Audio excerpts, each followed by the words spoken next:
नमस्कार, मैं हूं आपके साथ मयंक। तो देखिए, ईरान के ऊपर जो स्नैपबैक सैंक्शंस लगाने की बात है, रूस और चीन ने कोशिश की कि किसी तरह ये सैंक्शंस लगाने को 6 महीने डिले किया जाए, लेकिन ये कोशिश बेकार गई और अब ये तय माना जा रहा है कि ईरान के ऊपर स्नैपबैक सैंक्शंस लगने जा रहे हैं।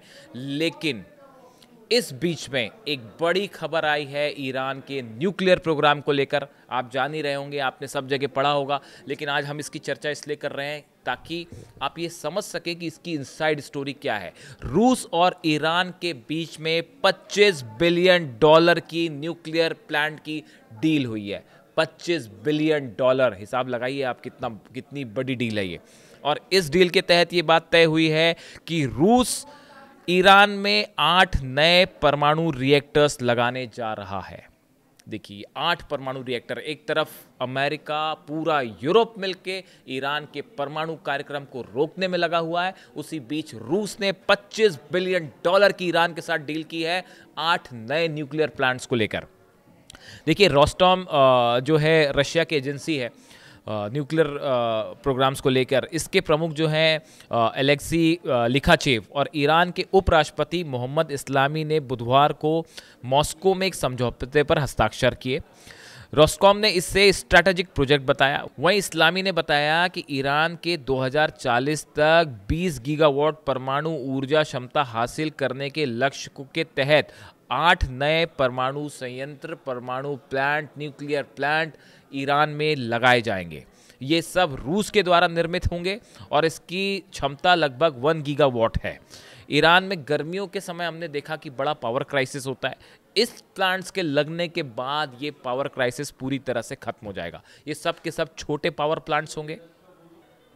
देखिए, ये 500 हेक्टर एरिया में फैले हुए न्यूक्लियर प्लांट्स होंगे और ये दक्षिणी ईरान में लगाए जाएंगे। सिरिक इलाका है, वहाँ पे होर्मुज गन प्रोविंस है जो ईरान का, वहाँ पे ये लगाए जाएंगे। अब देखिए, ये जो पावर प्लांट लगाने का अनाउंसमेंट हुआ $25 बिलियन का, अब इसमें ये बात निकल के सामने आई कि ये पावर प्लांट्स रूस की तरफ से लगाए जा रहे हैं। एक तो इसकी टाइमिंग समझिए आप, एक तरफ पूरा अमेरिका और यूरोप किसी भी कीमत पर रोकना चाहता है ईरान के परमाणु कार्यक्रम को, किसी तरह का यूरेनियम एनरिचमेंट नहीं करने देना चाहता। उस बीच में पुतिन 8 प्लांट लगाने जा रहे हैं ईरान में।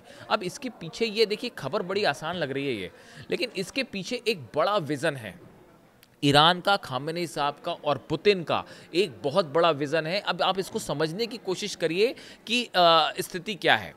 देखिए, रूस ईरान को छोटे परमाणु रिएक्टर बनाने में मदद करेगा। ये जो परमाणु रिएक्टर होंगे 8, ये छोटे छोटे होंगे। इसमें आमतौर पर पूर्ण विकसित रिएक्टर होंगे जो कि पूरे डेवलप्ड रिएक्टर्स होंगे, ये प्रोवाइड करेगा। इसकी डिज़ाइन और इसके लिए जो मशीनरी है वो भी रूस की तरफ से दी जाएगी। रूस solid fuel reactor technology Iran को देगा। देखिए, जब न्यूक्लियर रिएक्टर होते हैं इसमें अलग अलग फ्यूल का इस्तेमाल होता है, सॉलिड फ्यूल, लिक्विड फ्यूल। तो जो सॉलिड फ्यूल टेक्नोलॉजी है ये रूस ईरान को देगा। ये अपने आप में एक बड़ा डेवलपमेंट है कि आप जो है सॉलिड फ्यूल परमाणु कार्यक्रम के लिए रूस देने जा रहा है। इसके साथ ही बड़ी बात यह है कि रिएक्टर में जो सॉलिड यूरेनियम ईंधन बनता है, ये देने का भी काम रूस की तरफ से किया जाएगा, ऐसी खबरें हैं।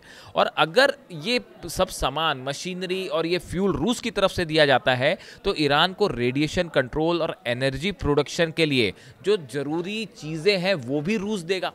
जब अगर आप सॉलिड फ्यूल दे रहे हो तो साथ में उसको एनर्जी कंट्रोल करने के लिए जो इक्विपमेंट्स हैं ये भी रूस की तरफ से दिए जाएंगे, ये भी रूस प्रोवाइड करेगा। ये भी बताया जा रहा है कि जो ग्राइंडर होता है, ग्राइंडर का काम क्या होता है, ये सॉलिड फ्यूल को इस्तेमाल करने के लायक बनाता है, जो कि न्यूक्लियर पावर प्लांट में यूज़ होते हैं। अब मैं आपको ये सब चीज़ें क्यों बता रहा हूँ, आप समझिए। मैंने ये इंस्ट्रूमेंट्स का जिक्र क्यों किया, ये यूरेनियम जो ग्राइंडर है इसका जिक्र क्यों किया, इसका जिक्र इसलिए किया क्योंकि देखिए, ये सब चीज़ें अगर ईरान खुद अपने बनाने की कोशिश करेगा तो अमेरिका और यूरोप की तरफ से उसके ऊपर बैन्स लगे हुए हैं, पहले से और बैन लग जाएंगे। ये इन्हें इसे बनाने देने में रोकने की कोशिश करेंगे, जो उसके लिए इंस्ट्रूमेंट आयात करने, इंपोर्ट करने हैं, उसमें बाधा डालेंगे।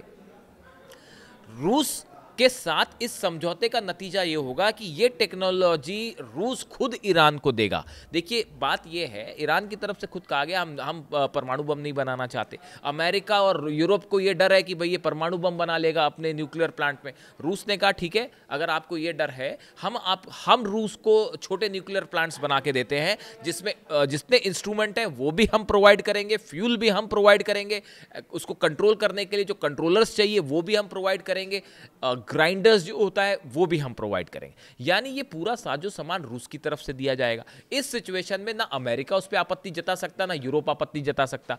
भाई अपनी एनर्जी रिक्वायरमेंट्स के लिए तो ईरान को ये सब चाहिए ही चाहिए।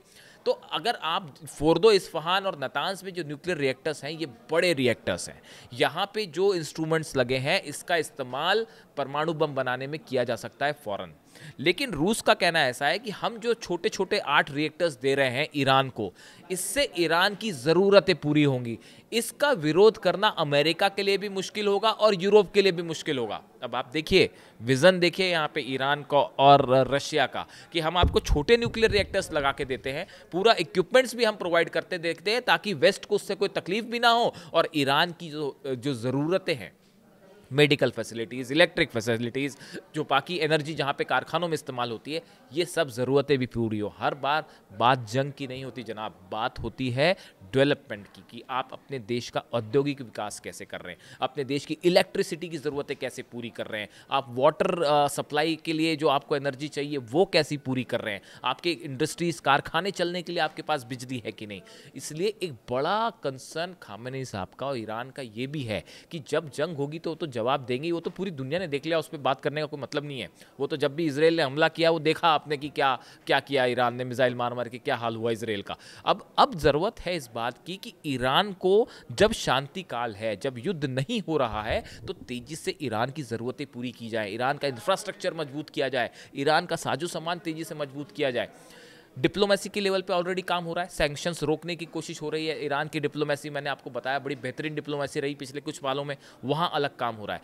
अब ये जो एनर्जी रिक्वायरमेंट है, इसको लेकर ये डील रशिया के साथ ईरान की ज़रूरतों को पूरा करने में बहुत अहम है।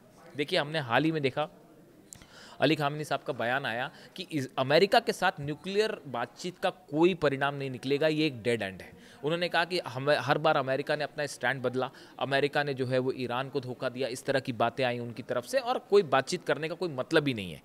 ऐसे हालात में देखिए, ईरान के जो है राष्ट्रपति हैं, उनकी तरफ से भी बयान आया कि अमेरिका ने बार बार अपना स्टैंड बदला और अमेरिका जो है गंभीर ही नहीं था न्यूक्लियर टॉक्स को लेकर, उसका मकसद ही कुछ और था, इस तरह की बात आई। तो इस सिचुएशन में अब जब कोऑपरेशन नहीं हो रहा है अमेरिका की तरफ से, तो ईरान अपने दूसरे रास्ते तो खोलेगा, अपने दूसरे दोस्तों तक पहुंचने की कोशिश करेगा और वहां से अपनी ज़रूरतों को पूरी करने की कवायद है। और उसमें ये जो न्यूक्लियर डील है, जो 8 न्यूक्लियर प्लांट लगाए जा रहे हैं, अगर ये लग जाते हैं तो देखिए, इन प्लांट्स पे तो हमला होने से रहा। बुशर पे हमला किया अमेरिका ने, नहीं किया। नतांज, फोर्दो और इस्फहान पर हमले हुए। बुशर में जो प्लांट चल रहा है रूस की मदद से, वहां पे तो हमला नहीं कर पाए यूरोप और अमेरिका। अगर वहां हमला करते तो रूस जवाब दे देता।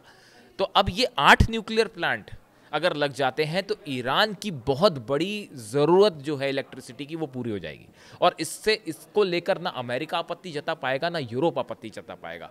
ये एक बड़ा विज़न है अली खामेनी साहब का और रूस का, पुतिन का, जो ईरान के डेवलपमेंट को लेकर देखा जा रहा है। तो इस लिहाज से ये डील बेहद अहम मानी जा रही है। देखिए, जो यूरेनियम एनरिच्ड है वो ईरान के पास है, अभी भी है। उनके विदेश मंत्री अब्बास अराक्ची साहब का बयान आया कि जो हमले हुए वहीं पे प्लांट में ही वो सुरक्षित है। अब उसको लेके अलग अलग राय हो सकती है। ईरान अपना परमाणु कार्यक्रम आगे बढ़ा रहा है या नहीं बढ़ा रहा है, हथियार बना रहा है नहीं बना रहा है, मिसाइल्स तो बन ही रही हैं, वो एक अलग चीज़ है। जंग से जुड़ी चीज़ें अलग होती हैं, और जब आप डेवलपमेंट की बात कर रहे होते हैं, उसके लिए भी आपको न्यूक्लियर एनर्जी चाहिए, उसको आगे बढ़ाने के लिए भी एक विज़न चाहिए। तो ये 2047 तक का जो विज़न तय किया गया है ईरान की तरफ से, जिसमें ये कहा गया कि उसके लिहाज से ये न्यूक्लियर रिएक्टर्स लगाए गए। यानी आप देखिए, अमेरिका और यूरोप के साथ सैंक्शंस लग जाते हैं अगर, और उनके दबाव में आके कहीं ईरान का परमाणु कार्यक्रम बाधित ना हो जाए, इलेक्ट्रिसिटी विकास बाधित ना हो, इसका ऑप्शन खोजा है मिलके ईरान और रूस ने। और ये वजह है इस 8 न्यूक्लियर रिएक्टर्स की। इसलिए मैंने आपको एक खबर बताई, खबर तो 2 दिन पहले ही आ गई थी, लेकिन इस आपने सुनी भी होगी, सबने देखी भी होगी, लेकिन जो इसकी इनसाइड स्टोरी है कि इसके पीछे अली खामेनी साहब और पुतिन का क्या विज़न है, कैसे ईरान को आगे बढ़ाया जाए अमेरिका और यूरोप को छोड़ते हुए, ये इस डील की वजह है जो बेहद अहम मानी जा रही है। इससे जुड़ी जो भी जानकारी होगी आप तक पहुंचाएंगे। कमेंट करिए, बताइए आपको वीडियो कैसा लगा। Thank you so much.